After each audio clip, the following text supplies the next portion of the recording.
gonna go Dollar General? Yeah. So while we're at it, Yes. okay, what do you remember of what happened way back in 2011? I mean 2007, sorry. 2007. Do you remember anything? Well, I do remember doing my work at school. And the teacher just pulled me out of my chair and we went to this room where I believe that it was the same room that we sort of like learned how to fold clothes. But yeah, it was basically sort of like a little home ec room next to the other classroom. Okay, now before that, did anything happen? No.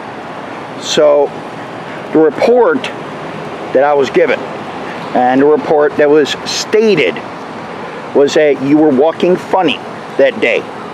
And that when a teacher, which later we found out was Mrs. Ivory, had asked you why you walking funny, you told the teacher that you were walking funny because your brother was in the shower with you, dancing around, and he washed you with a concoction of dog shampoo and regular shampoo. Actually, he never asked me why I walked funny. He just stared at me. Okay, so in other words, CPS lied on their report. Yes, they did. Because okay, well, why didn't you say that at trial? I wasn't allowed to. They said I could not change it, that the judge would not believe me, nobody would not believe me, CPS would not believe me. One of the caseworkers was a guy who talked to me. Okay, do you remember his name? No, he never gave me his name. All he did was put me in a different room whereby I tried to wait for you guys. Tried to wait for my parents, and I thought, that they were still mad at me for just... So he didn't identify himself as a CPS worker? No. There was a police detective. Yes. That was there. You would have seen his badge. Did you see a badge on this gentleman? Okay. And basically, I think I had my black cat with me. Okay. Now, do you remember what happened after? Well, let's get to this. According to what they also said, you said your brother kissed you on your chest, your privates, and your buttocks. Actually, that is not true. The only thing I said was Scott mixed the dog shampoo and the hair shampoo, and that was about it. And they made the whole story the rest on. Okay, so no mention of your mother being in the shower or the bath with you? No. So the stories that you've been told were lies by CPS, and that the story that they were telling everybody that they were rooting for me, that they were bullying at my dad, I would have to say that the stories that all of that was on CPS, like the... Okay.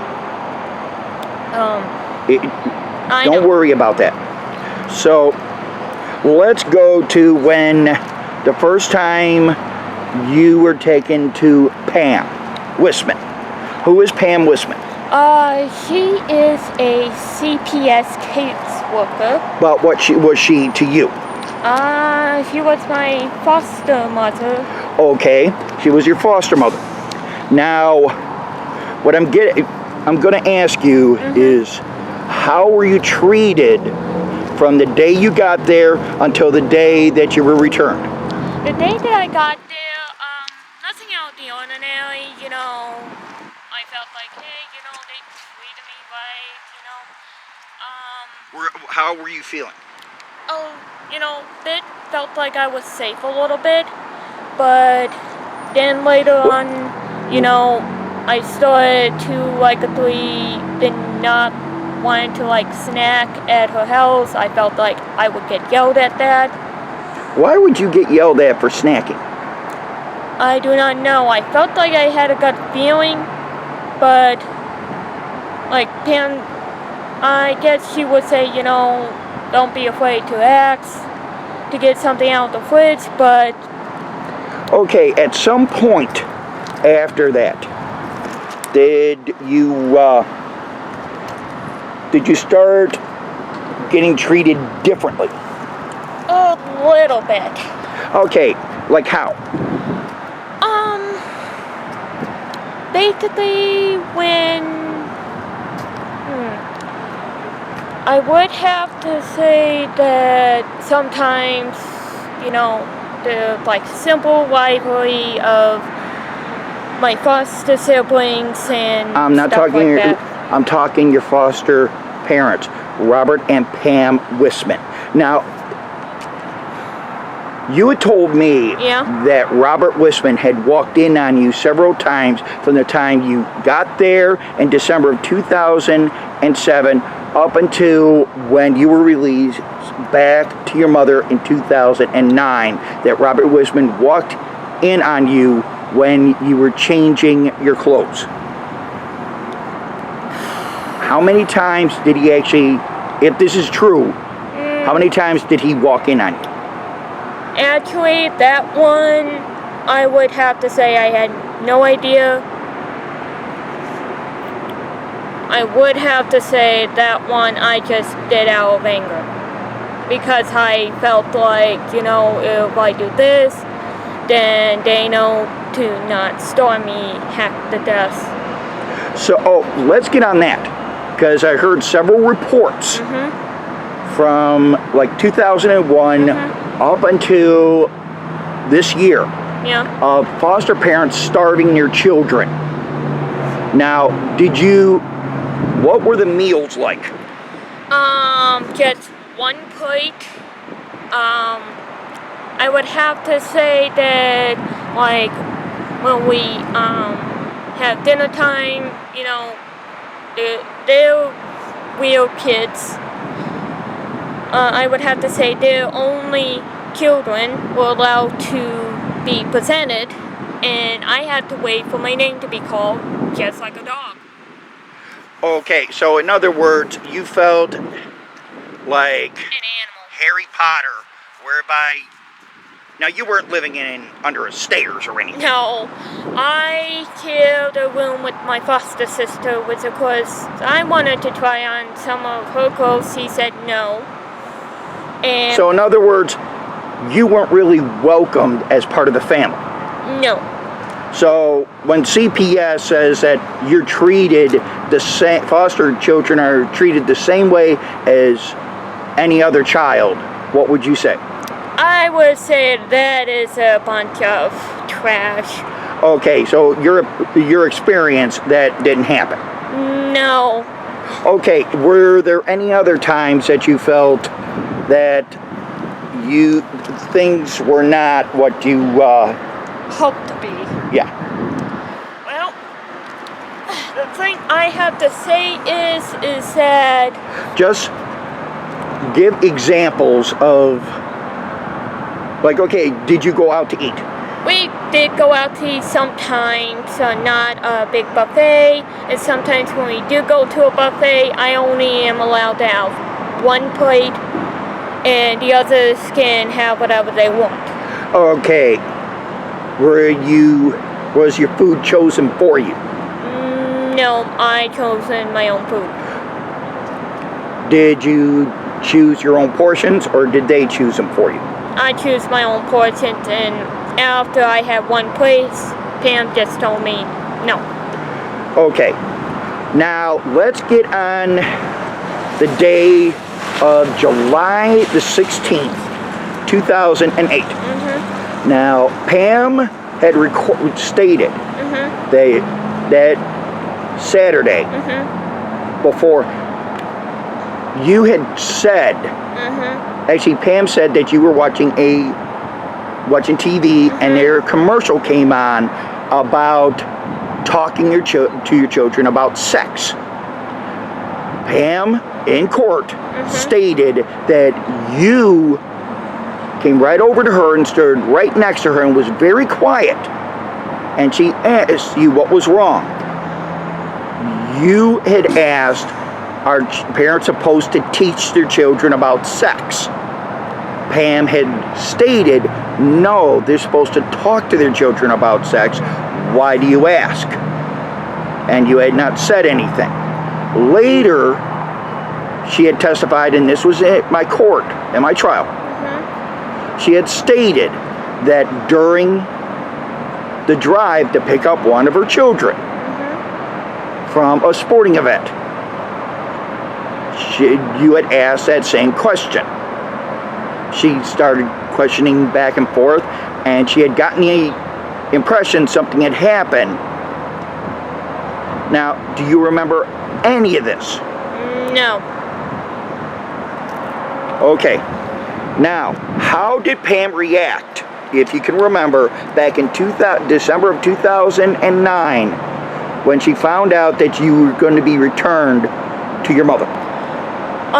I didn't see any expression on her face when I was going to be returned to my mom, because she just told me to go into this room or just go into a different room, because I believe she was like packing my things. Okay, now from July of 2008 up until my trial of January 2009, there are many times you were in the room with your mother when they were preparing you for testimony. Do you remember any time when they were questioning you and you had said what had happened or what didn't happen? Did they yell at you or your mother? The first time that they never, say, well, you should say this. No, they just sent me in there. And the one thing that I did that they did not like is that I waved to my dad. And we're not talking the trial. We're talking the preparation. Oh, no. They didn't yell or anything, even though your mother had stated that they were yelling at you and your mother because you were not saying what they wanted to hear. No. Okay. So, but you kept on repeat. What did you actually say to them, if you can remember? Well, I said, and I told them that this was my fault, that I did this to my own family, and they asked, well, why did you do this? And I told them that the teacher was staring at me, pressuring me to basically tell the story or tell her a lie so that she can get rid of me. Okay, well, people watching this are going to be asking, well, why did you do that? Why didn't you just say the truth to begin with? Well, to tell the truth to begin with, when I was young, I did wanted to tell the truth, but the state had other plans for me to be adopted. Okay, now we're not going to get into that. I know. But all I have to say is that don't lie if you're a kid. Do not ever lie in a courtroom, because it will haunt you for the rest of your life. Trust me. Okay, now when you waved to me, when they took you out into the hall at my court trial, do you remember what they told you? No, all I could see are faces that were angry, and they started yelling, and the only thing I could remember is that I went straight towards back into the courtroom. Okay, was one of those people that yelled Pam Wisman? No. Okay. So, as far as you know, all these people were from Child Protective Services. Yes, exactly. Do you remember talking to a forensic interviewer by the name of Sally Wisthoff? Actually, I have no memories of her whatsoever. I never met the woman. So he is lying about that because I never We're met her. not. Now, what about Elizabeth Arena? Oh. Did you ever meet her? No. Okay, do you remember a Kenneth Downs? No. Okay, what about December 21st, 2007? There were two gentlemen. One was a deputy sheriff. Do you remember ever being at the Juvenile Justice Center? No. Not even to go to your brother's hearing? No. Okay. Because I wasn't allowed in the courtroom in the same Well, area. people are going to get confused now because you Okay. just said that you don't remember. Okay. Now you're saying that you weren't allowed to go in there. Now, who told you you weren't allowed to go in there? Do you remember? No. Okay. Okay. You're gonna delete that out. This is what I have gone through. This is CPS. This is exactly what they do. This is my daughter. What's your answer? What do you think happened?